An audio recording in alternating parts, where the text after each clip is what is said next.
ప్రతిపక్షాలు అడ్డుకున్నప్పుడు కూడా డీలిమిటేషన్ చేయవలసిందే, రీఆర్గనైజేషన్ చేయవలసిందే, జమిలీ ఎన్నికలు చేయవలసిందే, 33% మహిళలకు రిజర్వేషన్ కల్పించవలసిందే.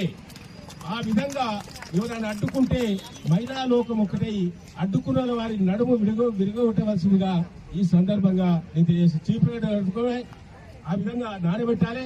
ఎవరైనా మనం అడ్డుకుంటే మహిళలకు ఇచ్చేటువంటి ఏ అవకాశం అడ్డుకుంటే తప్పకుండా వారికి తగిన సమయంలో తగిన బుద్ధి చెప్పవలసిన బాధ్యత ఈరోజు మహిళా లోకం పైన ఉందనే విషయాన్ని ఈ సందర్భంగా నేను తెలియజేసుకుంటూ, మరి ఈ రాష్ట్ర ప్రభుత్వం కూడా రేపు బడ్జెట్ ప్రవేశపెట్టబోతుంది.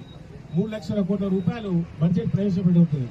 ఈ మహిళా శక్తికి సుమారు 1 లక్ష కోట్ల రూపాయల బడ్జెట్ దీన్ని కేటాయించి మహిళలకు గ్రామ స్థాయి నుంచి పట్టణ స్థాయి నుంచి ఆ విధంగా అన్ని రంగాల్లో అవకాశం కల్పించాలని చెప్పి ఈ ప్రభుత్వాన్ని డిమాండ్ చేస్తూ ఈ మంచి కార్యక్రమాన్ని ఏర్పాటు చేసినటువంటి మా ఆమనగల్లు మా నాయకులకు, మా తల్లులకు, అక్కలకు, చెల్లెళ్లకు, ఆడబిడ్డలకు, ఆడపడుచులకు, మా అన్నదమ్ములకు, పత్రికా విలేకరులకు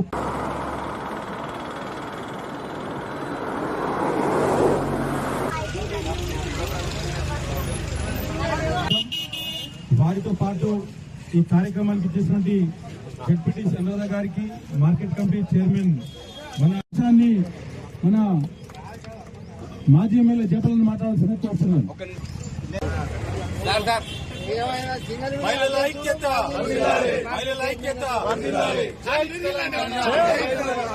హ్యాపీ మహిళా దినోత్సవం శుభాకాంక్షలు.